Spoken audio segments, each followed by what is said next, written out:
Esse tabuleiro ele é tão complexo, é um tabuleiro de xadrez, onde cada peça para se mover depende do resultado de um outro jogo, de outro tabuleiro. Nós não estamos discutindo aqui, por exemplo, o regime da Ucrânia nem da Rússia. Não estou limpando, né, passando pano no Putin, que é um déspota, prendeu gente se manifestando e tem várias posições que nós somos completamente contrários. E, de outro lado, um neonazista na direção da Ucrânia. Então, não é um problema de regime. Esse aqui é um pouquinho melhor, esse aqui é um pouquinho melhor. Não é essa a discussão. Nem Ucrânia, nem Rússia não tem uma gota de socialismo. É capitalismo na medula. Segundo, quais as dimensões que nós temos, porque tem várias dimensões. Porque esses temas de regime e de Estado, né, também estão interrelacionados com a questão das nacionalidades, né, do processo como foi pós-Segunda Guerra, né, tudo isso está interrelacionado. O núcleo forte do imperialismo tá em decadência e sendo substituído por outro.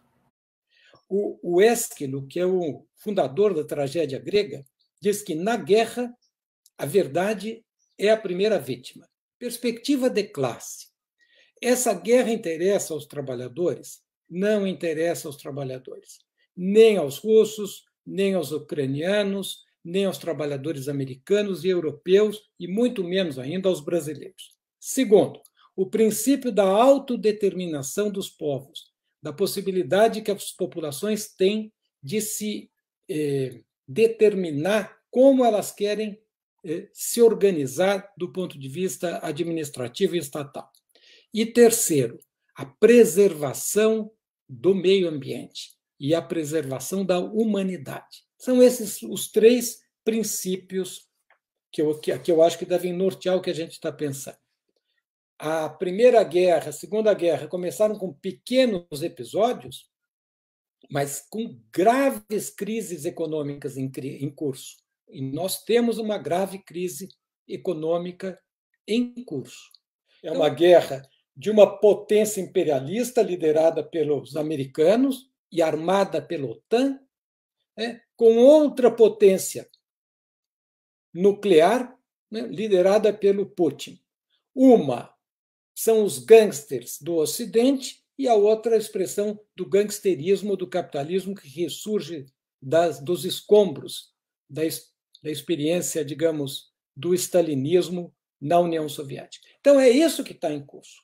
Como é que as pessoas podem fazer uma luta de vale tudo num centro de cirurgia neurológica?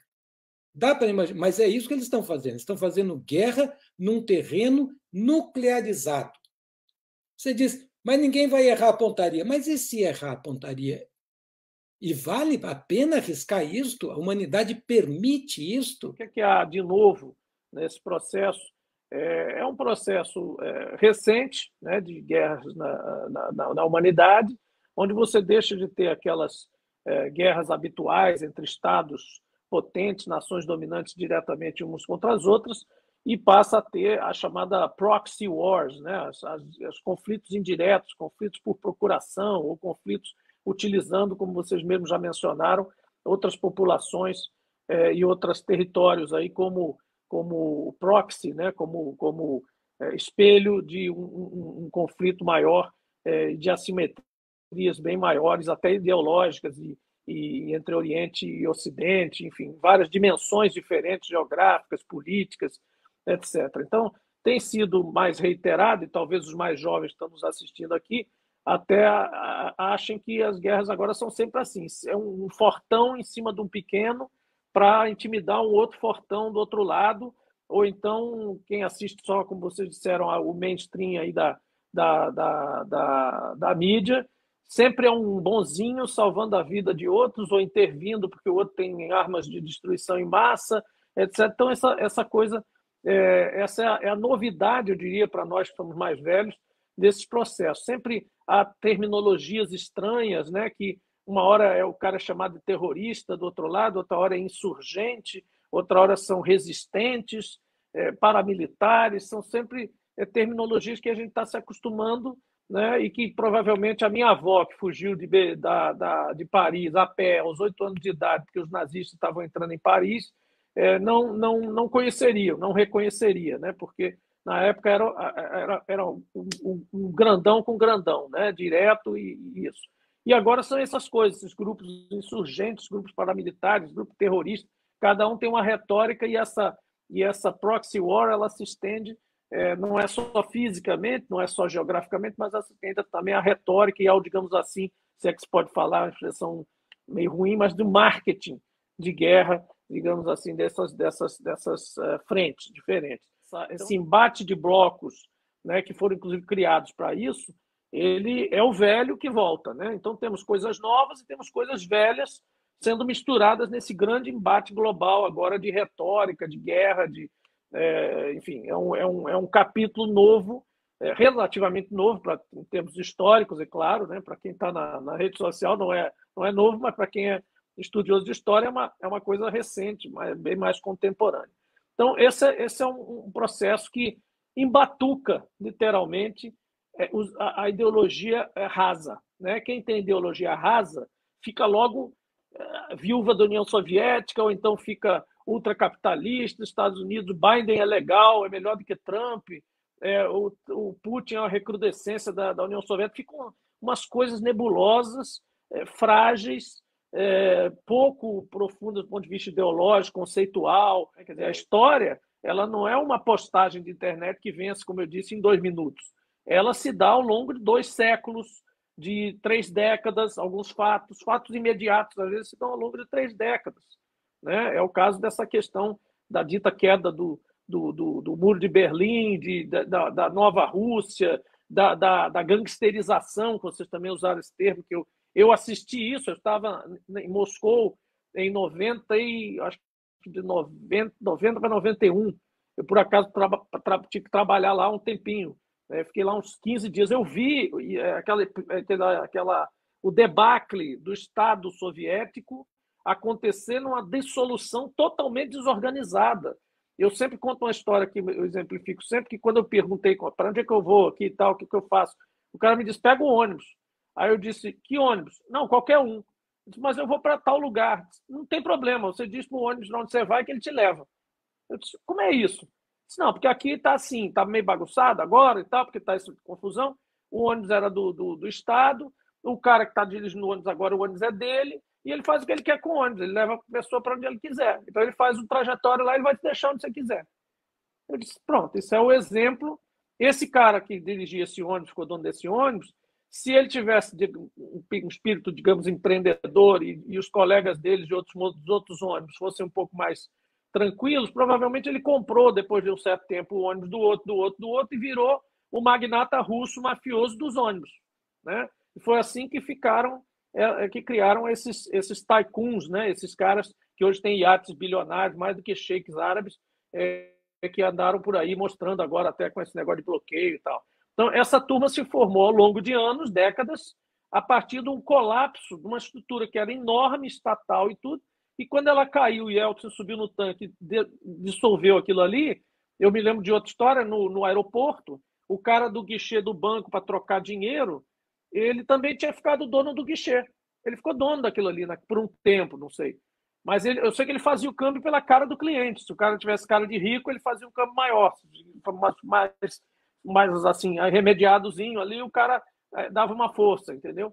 E ele foi fazendo, e assim era. Todo lugar que eu ia era uma coisa assim. O que é isso? Não, ficou comigo, é meu, eu faço o que eu quiser. E quem proliferou, por isso que foi tão rápido também, Plínio. Essa instalação do capitalismo foi selvagem na Rússia, foi muito rápido, foi uma blitzkrieg, assim, papum. Quem estava num lugar bom, alto, ficou super rico porque dominou os outros. Quem estava mais ou menos conseguiu um dinheirinho, comprou, deu uma vodka para o outro, um foi encher a cara, o outro virou capitalista mega rico, entendeu? E dessa coisa toda surgiu aí vem Putin, bom, enfim, estou me alongando aqui nessa primeira análise. A segunda coisa, tem a ver com isso, não ver justamente isso, que aí é o que eu chamo de desafio moral aí da esquerda, né, estratégico da nossa esquerda, realmente se afastar um pouco do que eu chamo de uma espécie de show de hipocrisia, né, que está rolando, né?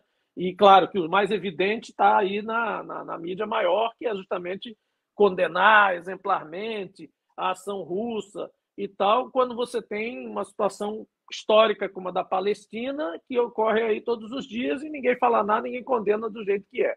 Né? Então, mas esse é o mais óbvio dos conflitos e dos dilemas aí que a gente vive. Agora, do nosso lado também tem gente que acha, tá legal, vamos defender aí, o Putin é gente boa, é a recrudescência da União Soviética, vamos voltar para o comunismo, viva Putin e tal. Então, assim, é um cadafalso. Isso é, de fato, uma armadilha. E é uma armadilha perigosa, tem duas, aliás. Essa é a primeira. Perante o período eleitoral. O colapso capitalista ele não tem um símbolo, ele não tem um muro de Berlim. Né? Ele não é de uma crise só, não é porque é cíclico esse processo e é demorado, porque ele se dá no nível não muito físico, é muito mais escritural, do dinheiro, do mercado, de pessoas que com dinheiro acabam escapando de uma crise indo para uma outra.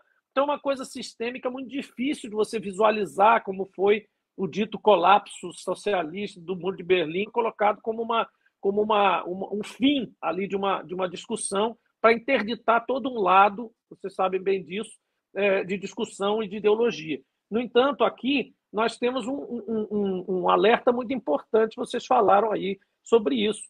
Não tem símbolo porque o controle da financiarização de tudo, né? Hoje mesmo petróleo é financiarizada, a de energia um startup de garagem, um menino faz uma coisa, qualquer coisa agora tem que captar investidores, tem que ser interessante, tem que dar uma notícia boa todo dia, senão o acionista vai embora. Então é um negócio paranoico, um negócio que não tem fim. E já tivemos algumas crises, inclusive a de 29 foi assim, quer dizer, já lá antes dos anos 30 você já teve o primeiro grande exemplo. E depois de lá para cá é o tempo todo acontecendo isso. Então esse colapso não é um colapso figurativo, é um colapso real. O que tem alongado essa vida, esse processo? Justamente o que vocês mencionaram, domínio dos meios que dão segurança a esse processo. Então, o cara controla, quem controla softwares, quem controla aplicativos, quem controla, para não falar de bancos e bolsas, estou falando do micro da coisa, né? Nuvem, todos os dados hoje do mundo, empresa pequena, empresa média, empresa grande, estão na nuvem. Imagina alguém querer colapsar o mundo desligando o Google Drive. Acaba, metade do mundo apaga, para de funcionar.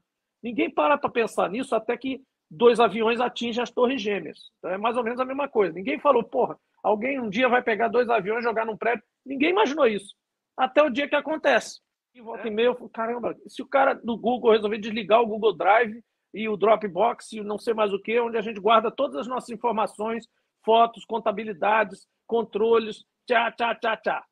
E ainda vem por cima disso todo o controle de criptomoedas, fluxos financeiros, fluxos virtuais de dinheiro, enfim, tudo isso está ali, né, de alguma forma controlado por provavelmente meia dúzia de grandes grupos aí que organizam todo esse processo. Eles não estão orientalizados, eles são muito mais próximos de nós. Aqui a gente conhece mais essas marcas.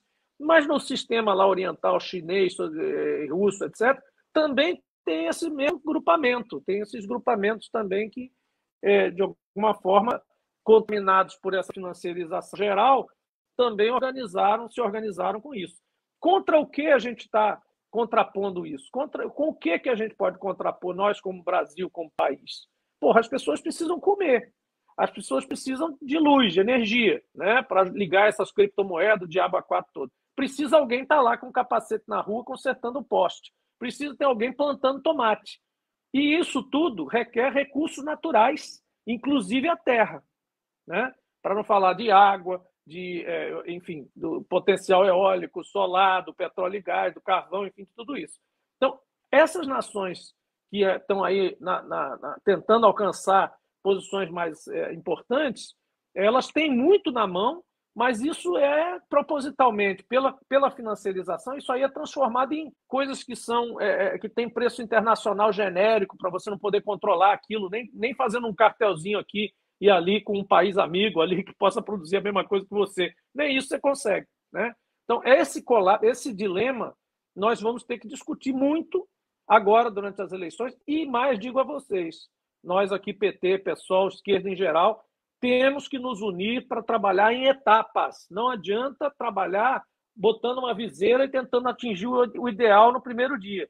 Tem que trabalhar em etapas. A primeira etapa é defender, mesmo que criticamente, mas defender a nossa estrutura estatal brasileira, que se compõe, inclusive, das coisas que estão sendo tentadas vender agora: Eletrobras, Correios, Petrobras, ativos da Petrobras, né? Essa defesa cabe imediatamente. Em seguida, não, mas tem coisas que eu não gosto da Petrobras. Eu disse, não, tudo bem, depois a gente discute isso. Vamos primeiro defender o que tem.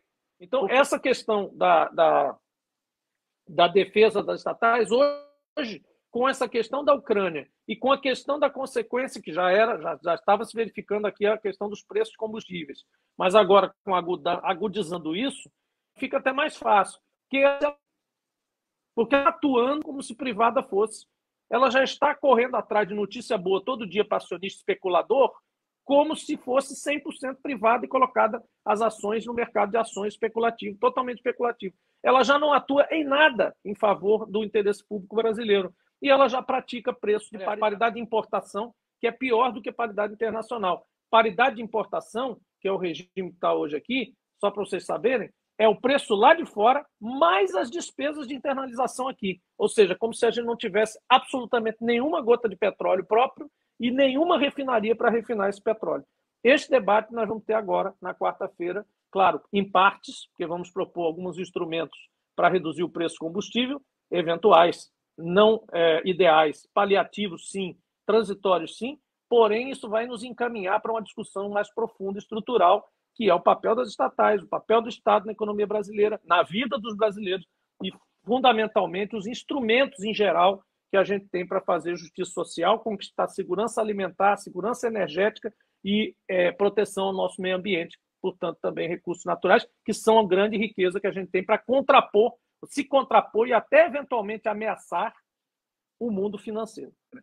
Em 99, República Tcheca, Hungria, Polônia, que eram ex-membros do Pacto de Varsóvia, aderiram à OTAN. Depois, Bulgária, Estônia, Letônia, Lituânia, Romênia, Eslováquia, Eslovênia, em 2004. Em abril de 2009, Croácia e Albânia. Albânia! Membro da OTAN. Não precisa dizer mais nada, né? Se precisa de OTAN e Pacto de Varsóvia são pactos da Guerra Fria, preparando-se para uma guerra. Quem é contra a guerra não pode ser a favor nem de OTAN, nem de Pacto de Varsóvia. O Pacto de Varsóvia foi dissolvido por óbvias razões, né? E aqui está a OTAN cooptando os restantes do Pacto de Varsóvia e afrontando, evidentemente, para quem sobrou afrontar? A Rússia, né? Quem está do outro lado? A Rússia. Enfim, absolutamente não é defesa, não é justificativa, mas é a situação que a gente se confronta aqui. Ocorre que, se eles colocam a OTAN, a Ucrânia ainda para a OTAN, pode-se instalar um míssil que chega a Moscou em 3 minutos. Um míssil nuclear pode sair da Ucrânia e chegar... Não dá nem tempo a Rússia armar os seus mísseis de defesa. Então, a Rússia, nesse momento, é uma agressora, sim, e nós temos que exigir, mas também é um país provocado. Provocado. Está sendo cercado com mísseis atômicos nas ex-repúblicas soviéticas, pela mão da OTAN. A pergunta é, a OTAN tem sentido de existir? Com o final do bloco soviético, o Pacto de Varsóvia acabou. Por que a OTAN seguiu existindo? Essa organização já não tem sentido de existir. É isso aí, pessoal. Obrigado aí por enquanto.